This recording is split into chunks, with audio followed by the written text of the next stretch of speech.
नमस्कार, स्वागत है साहित्यिक झरोखा चैनल पर। आज हम करेंगे हिंदी साहित्य आदिकाल के वस्तुनिष्ठ प्रश्न। हम ये जो वस्तुनिष्ठ प्रश्न है, ये जो पांडे बंधुओं की किताब है उसमें से कर रहे हैं और उम्मीद करती हूँ कि प्रश्न आपके लिए अवश्य ही उपयोगी सिद्ध होंगे। तो आइए आज के प्रश्न देखते हैं।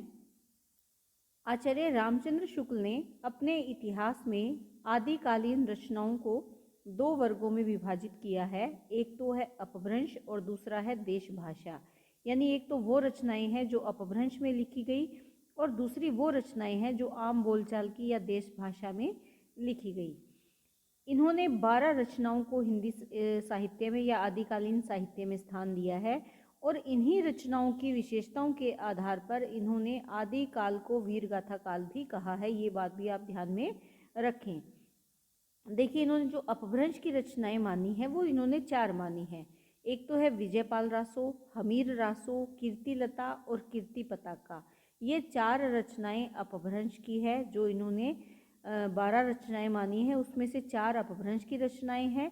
और जो देश भाषा की रचनाएं हैं या आम बोलचाल की भाषा की काव्य रचनाएं हैं वो कौन सी है? खुमान रासो है, बीसल देव रासो है, पृथ्वीराज रासो है, जयचंद प्रकाश है, जय मयंक जस चंद्रिका है, परमाल रासो है, खुसरो की पहेलियाँ और विद्यापति की पदावली। तो ये कुल मिलाकर 12 रचनाएं हैं जिनको दो भागों में इन्होंने बांटा है। एक तो अपभ्रंश में लिखी हुई जो रचनाएं हैं और दूसरी जो देश भाषा में लिखी हुई रचनाएं हैं। और ये बात आप यहाँ पर ध्यान में रखेंगे कि इन्हीं रचनाओं के आधार पर इस काल को वीरगाथा काल नाम भी दिया है आचार्य रामचंद्र शुक्ल ने। आचार्य हजारी प्रसाद द्विवेदी ने आदि काल के अंतर्गत 9 कवियों को शामिल किया है। देखिए, हमने जो कल किया था उसमें हमने मिश्र बंधु के बारे में जाना था। मिश्र बंधुओं ने कुल 19 कवि माने हैं आदिकालीन साहित्य में। आचार्य रामचंद्र शुक्ल अगर देखें 12 रचनाएं यानी 12 कवियों को ये स्थान देते हैं, तो हजारी प्रसाद द्विवेदी 9 कवियों को शामिल करते हैं। हेमचंद्र गुजरात के सोलंकी राजा सिद्धराज जयसिंह और उनके भतीजे कुमार पाल के राज दरबार में रहते थे। देखिए, हेमचंद्र इस समय के बहुत प्रसिद्ध लेखक हैं। इनके बारे में आपको पता होना चाहिए। इन्होंने जो व्याकरण का ग्रंथ लिखा था हेमचंद्र ने, सिद्ध हेमचंद्र शब्दानुशासन, यानी देखिए नाम से स्पष्ट है, शब्दानुशासन यानी शब्दों का अनुशासन, और वो कहाँ होता है? व्याकरण में। तो ये इनकी एक प्रसिद्ध रचना है शब्दानुशासन। हेमचंद्र का व्याकरण सिद्ध हेम नाम से भी प्रसिद्ध हुआ था। और ये ध्यान में रखना है कि ये कुमार पाल के राज दरबारी थे या राज दरबार में रहते थे। सिद्ध हेम में संस्कृत, प्राकृत, अपभ्रंश तीनों ही भाषाओं का समावेश इन्होंने किया है। हेमचंद्र प्रसिद्ध जैन आचार्य थे और इनका जन्म 1088 ईस्वी में हुआ था। पूछा जा सकता है कि किस श्रेणी के आचार्य थे ये? तो ये जैन आचार्य थे। हेमचंद्र के अन्य जो पुस्तकें हैं, कुमार पाल चरित्र है, योग शास्त्र है, प्राकृत व्याकरण है, छंदोनुशासन और देशी नाममाला कोश, ये इनकी प्रसिद्ध रचनाएं हैं। लेकिन जो हेमचंद्र शब्दानुशासन है ये सबसे सर्वोपरि रचना इनकी मानी गई है। हेमचंद्र को प्राकृत का पाणिनि भी माना जाता है। ये आप मोस्ट इम्पोर्टेंट में इस बात को आप ध्यान में रखेंगे कि प्राकृत का पाणिनि किसे माना जाता है? हेमचंद्र को माना जाता है। अपने व्याकरण के उदाहरणों के लिए हेमचंद्र ने भट्टी के समान एक द्वाश्रय काव्य की रचना की, यानी दूसरा काव्य जो उस पर आश्रय है। किस लिए? उदाहरण देने के लिए एक और रचना इन्होंने की। किस पर करी? जो इनका सिद्ध हेमचंद्र शब्दानुशासन है उस पर। उसके बाद है सोमप्रभ सूरी, ये भी महत्वपूर्ण है। ये गुजरात के प्रसिद्ध जैन साधु थे जिनका आविर्भाव 1252 विक्रम संवत से माना जाता है। सोमप्रभ सूरी की जो रचना है कुमार पाल प्रतिबोध है, 1241 विक्रम संवत में इसकी रचना की गई। ये एक गद्य पद्य में संस्कृत प्राकृत काव्य है, यानी गद्य और पद्य दोनों का मिश्रण है। संस्कृत और प्राकृत भाषा में लिखा गया है कुमार पाल प्रतिबोध। जैनाचार्य मेरुतुंग ने संवत 1361 में प्रबंध चिंतामणि नामक एक ग्रंथ की रचना संस्कृत भाषा में की थी। देखिए, जैन आचार्य हैं, हेमचंद्र है, सोमप्रभ सूरी है, इसके साथ साथ मेरुतुंग की हम यहाँ पर बात कर रहे हैं तो ये जैन आचार्य हैं। और यहाँ पर मेरुतुंग की रचना क्या है? प्रबंध चिंतामणि है। प्रबंध चिंतामणि में दोहे, कुछ दोहे हैं जो मालवा नरेश राजा भोज के चाचा मुंज के कहे हुए हैं। ये आप ध्यान में रखेंगे कि प्रबंध चिंतामणि में कुछ दोहे संकलित किए हैं जो राजा मुंज के हैं।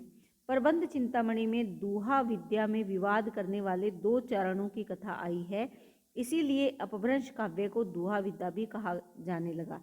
देखिए, जो दोहा या दूहा है इसका प्रयोग अपभ्रंश में मिलता है। इससे पहले जो प्राकृत है उसमें गाहा या इसे गाथा कहा गया, तो उसी की बात यहाँ पर चल रही है। अपभ्रंश से पूर्व दोहा का प्रयोग नहीं होता था। दोहा शैली जो प्रारंभ हुई वो यहीं पर हुई। दोहा छंद का जो प्रयोग होने लगा वो अपभ्रंश से ही शुरू होने लगा। और इसकी चर्चा कहाँ पर हुई है? प्रबंध चिंतामणि में इस बात को लेकर लिखा हुआ है कि जो दो चारण थे इस पर विवाद करने वाले उनकी कथा है। और इसके साथ ये बताया है कि अपभ्रंश काव्य को दोहा विद्या भी कहा जाने लगा। लक्ष्मीधर ने 14वीं शताब्दी के अंत में प्राकृत पेंगलम नामक एक ग्रंथ का संग्रह किया। लक्ष्मीधर की बात चल रही है यहाँ पर।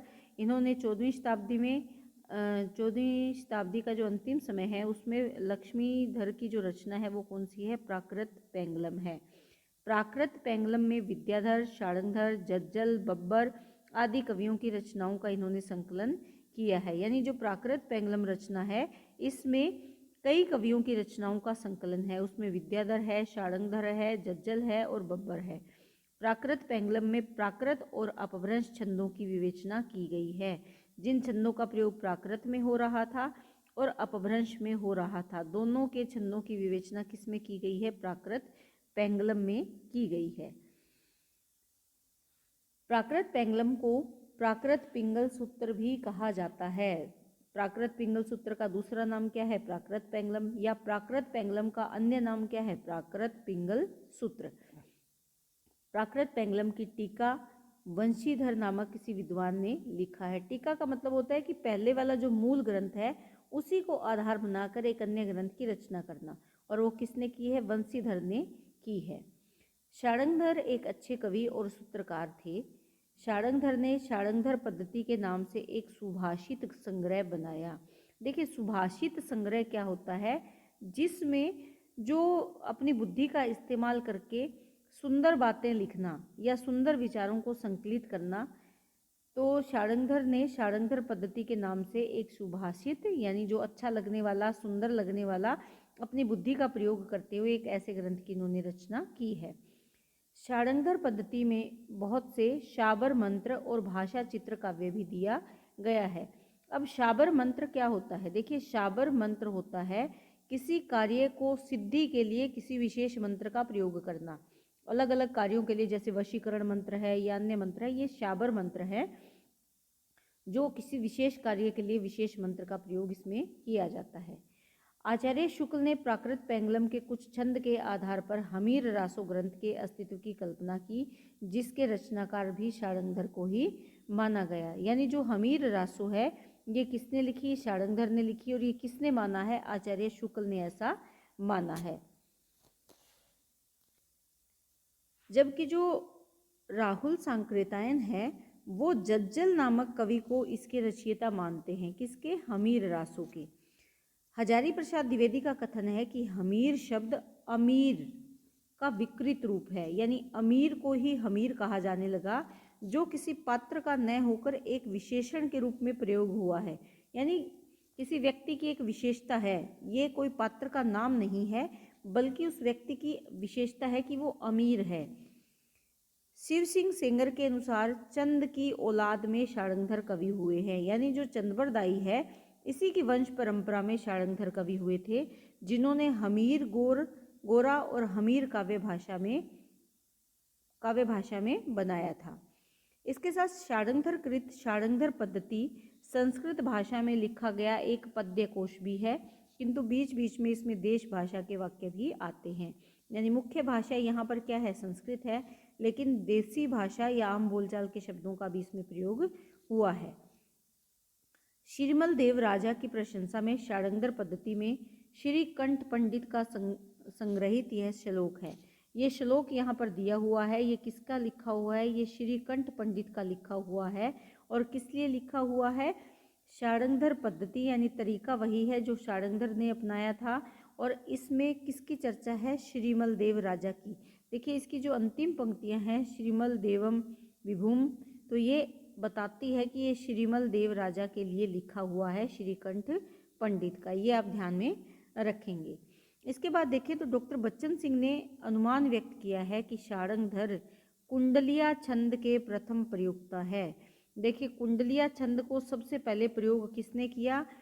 षडांगर ने किया। ऐसा कौन मानते हैं? डॉक्टर बच्चन मानते हैं।